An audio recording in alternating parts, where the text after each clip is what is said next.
Some policy advocates and legal scholars and the Supreme Court and 40 years of jurisprudence claim that transparency of campaign finance helps voters to identify policy positions and ideologies of candidates. And we theorize that information about the non-policy characteristics of candidates can be learned through transparency, particularly when the disclosures are audited. The FEC conducted a random audit of 10% of US House members' campaign finances following the 76 election. And the results of the audits were revealed prior to the 78 election for 36 of the 41 that were audited. So here's our November 1976 election. No one knows the audits are gonna happen. The audits are announced after. Remember, we're in the wake of Watergate here. The audits start occurring 4 months after the election, and they go for about a year. And then the results are made public starting in December 77 into June 78, well in advance of the election.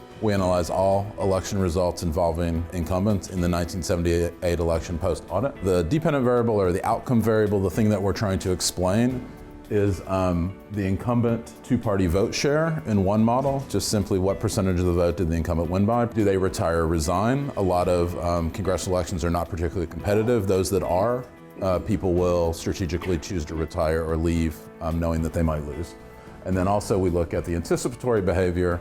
How frequently do they go back to their district? 57% of the people who were audited were like this. They basically had clean audits. There were no significant campaign finance violations. And so 43% of House members had these violations of those who were audited. And the most common were disclosure, hiding records, or misstatements. And then illegal contributions or excessive contributions were common too. Audited legislators, big takeaway, depending on the model, 7 to 14 percentage point decrease in vote share in 1978 relative to those in the control group when there were finance violations. In the two-stage model, about 10 percentage points more likely to retire or resign if you were audited and you had campaign finance violations. This information about actual corruption might help the voters be informed, and the voters will react by not supporting candidates or not supporting incumbent legislators who've engaged in violations. We might arguably have better legislators in office. It's also interesting that the legislators respond to these incentives, and these incentives were built in directly again by an executive agency that engaged in a program that changed the behavior of elected legislators, right? It's a pretty significant